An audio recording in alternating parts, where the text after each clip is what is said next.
Hello. We're having a woody walk today. Me and my pet idiot.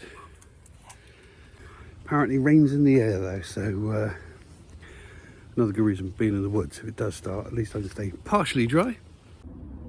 This is a badger set. I'm not going to give any clues as to where it is at all. But it doesn't look as if it's being used very much at the moment. That's all sort of like plant growth there. That's all fresh excavation there. That's all fresh earth. He has been busy, or she. Still have all of this to myself. There isn't a single soul around anywhere. A new crop of parasols. Look at them. Lovely, aren't they?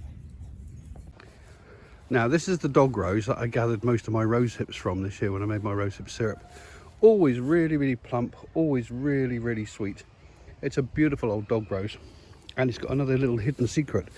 If you've watched all of my videos, you would have seen this before, but if you're fairly new to the channel, you won't know about this. But in here, right in the middle of the bush, if I can get in without stabbing myself, there is mistletoe, and the berries are just starting to form. Look. Now I tend to keep this one a little bit quiet because I don't want people coming in and sort of grabbing all the mistletoe and then flogging it. But I did take some berries from here last year, and I took them home and I smeared them into my Bramley apple tree in the garden, because they do like fruit trees. They like apples, they like roses, and I'm hoping the mistletoe will take, because birds love it. That's why mistle thrush is called a mistle thrush after all.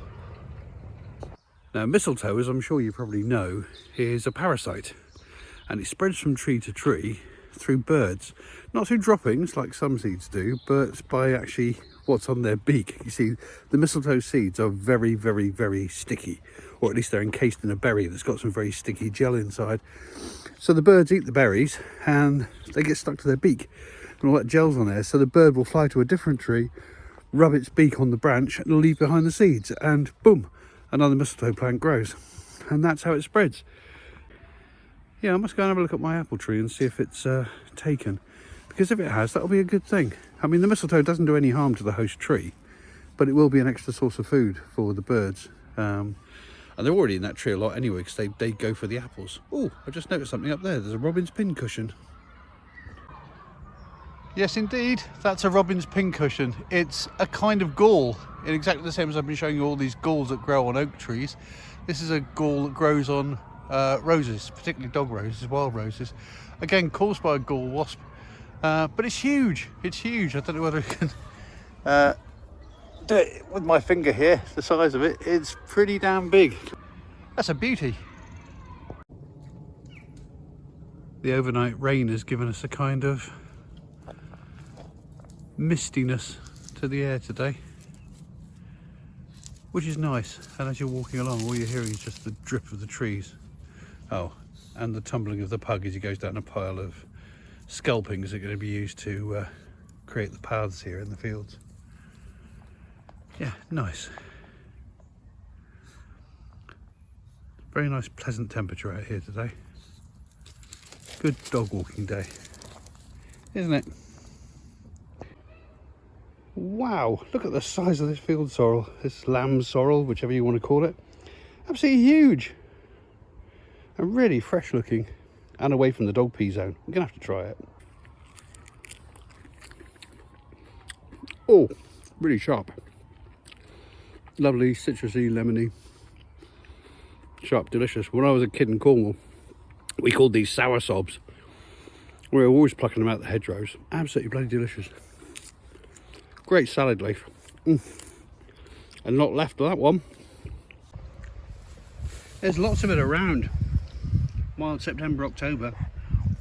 Big leaves on the sorrel. Oh, I definitely see a soup in my near future. It's everywhere. It's everywhere. So, ingredients. We have dill, fennel, onion, potato. We have some flat leaf parsley. We have baby spinach. We have a nice collection here of wild sorrel, and we've got some wild garlic. So, let's get making.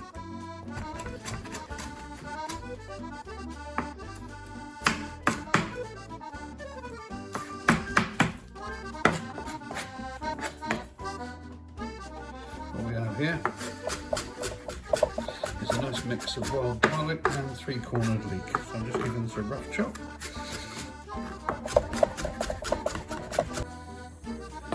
All of that has gone in the pan with a little bit of oil.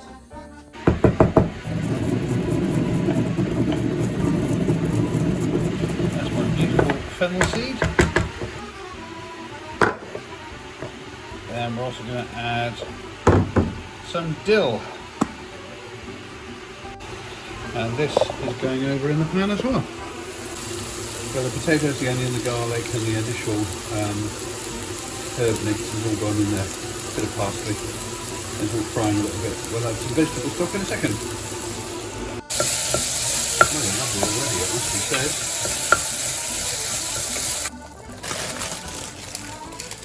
Now we're going to add some baby spinach, which will wilt down to nothing, as you know. That may look like a lot, but it really isn't. Couple of good handfuls of baby spinach.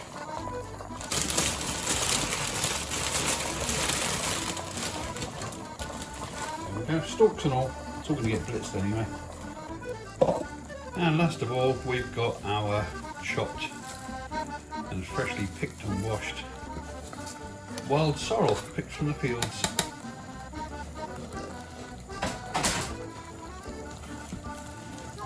That's all our ingredients in there now.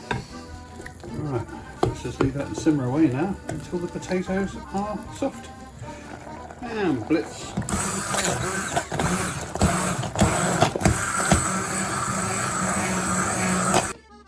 So here we go, tasting time. And I have to say, without fear of contradiction, this is quite definitely the greenest soup I have ever made.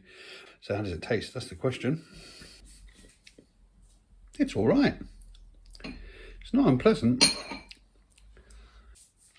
You can taste the sorrel in there. There's that little bit of lemony flavour. It probably would benefit actually from a squeeze of lemon juice as well. Because to be honest, the parsley and the fennel are the strongest flavours in here, but the lemony flavour in the background is there. It reminds me a little bit of nettle soup actually, but... So there you go, sorrel soup. French version. Would I eat it again? Yeah, I would. It's quite pleasant. It's not bad at all. It could do with a squeeze of lemon, I think, to bring out the lemoniness of the sorrel. And it does need a little bit of seasoning as well. But on the whole, it's pretty nice. You're meant to serve it either with a poached egg in there or chopped up hard-boiled egg, or maybe a swirl of cream or yoghurt, neither of which, of course, I'd have if I was out foraging. But nevertheless, I can see how they would add to it and add to the creaminess. But yeah, it's not bad at all. I will do it again. In the meantime, thanks for watching. See you in the next video. Bon appétit and toodle pip. Bye-bye.